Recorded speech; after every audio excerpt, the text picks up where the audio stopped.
Evening guys. So today we are going to start with a new topic, which is a new lecture of series, which is theory of demand, right? पिछले lectures में मैंने ordinal, utility analysis, cardinal, ठीक है, ये सब complete करवा दिया था। आईसी कर्व्स, ठीक है, उसका कंज्यूमर इक्विलिब्रियम पे क्या इफ़ेक्ट है या क्या सा रिलेशन है, ठीक है। तो इस टॉप लेक्चर्स में हम करेंगे कि डिमांड क्या होती है और इसके अराउंड जो भी इसके कॉन्स्टिट्यूएंसीज हैं, जो भी इसके कॉन्स्टिट्यूएंट्स हैं, वो करेंगे, ठीक है। तो let's begin with the topic desire.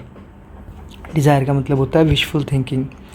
Want का मतलब होता है कि आपके पास इनफ मनी है चीज़ को ख़रीदने के लिए, but you are not willing to buy it.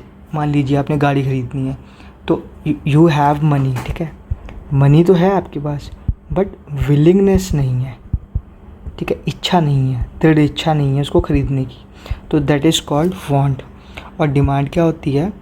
It refers to different quantities of commodities that the buyer are willing and able to buy at alternative prices during a given period of time।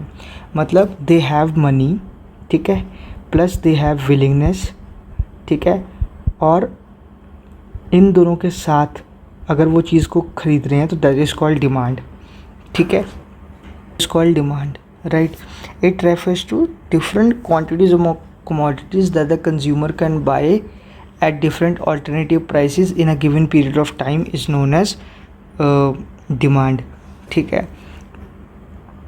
Now quantity demand refers to specific amount that the buyer and that the buyers are willing and able to buy at one price।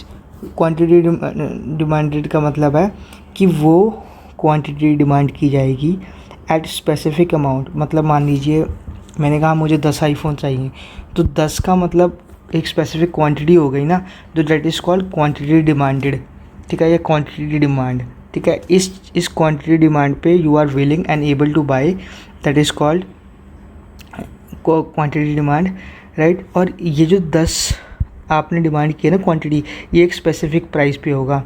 मान लीजिए 1000 रुपये का एक है, वैसे आता नहीं है, 1000, 70, 80 हज़ार का आता है, बट फिर भी एग्जांपल ले लीजिए। तो एक आईफोन 1000 का, तो 10 हो गया 10,000 का, ठीक है। तो this is called specific quantity या quantity demanded. It refers to specific amount that the buyers are willing and able to buy at one price, ठीक है। Now definition of demand by Ferguson।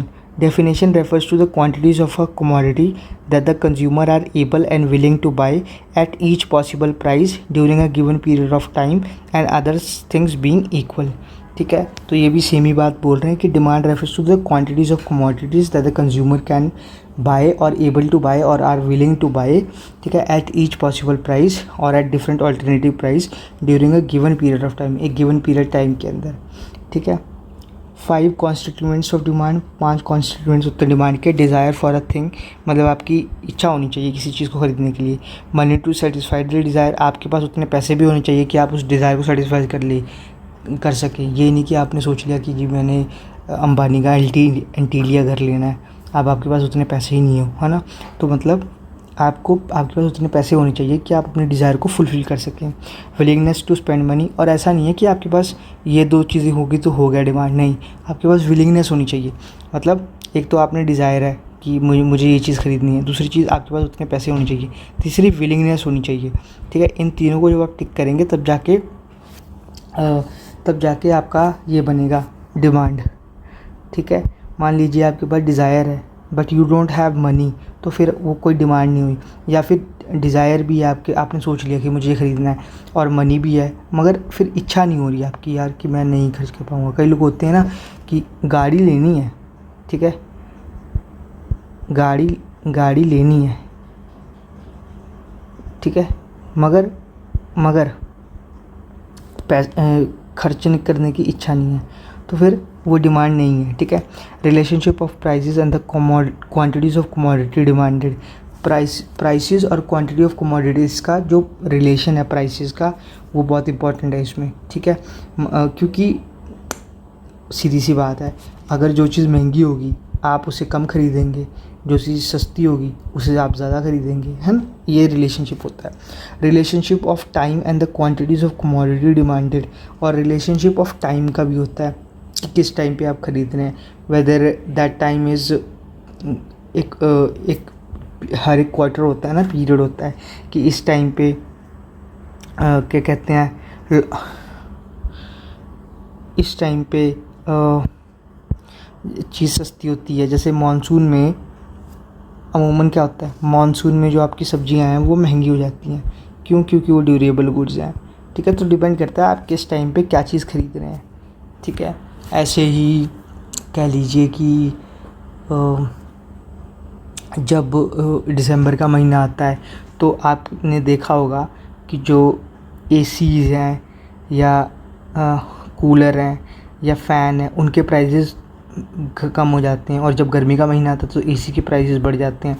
तो डिपेंड करता है आप किस time में क्या चीज़ खरीद रहे हैं, और उसकी क्वांटिटीज़ और उसके कमोडिटी का रिलेशन जो है, उसकी क्वांटिटी और उसके प्राइसेस का रिलेशन है, या उसके टाइम का जो रिलेशन है, वो पांचों कॉन्स्टिट्यूएंट में से एक कॉन्स्टिट्यूएंट है, ठीक है।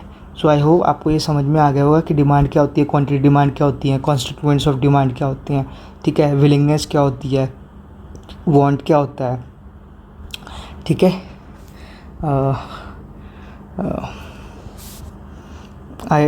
सो मिलते हैं नेक्स्ट लेक्चर में। नेक्स्ट लेक्चर में हम लोग करेंगे टाइप्स ऑफ डिमांड, ठीक है। So till then enjoy and please like share and subscribe. Bye.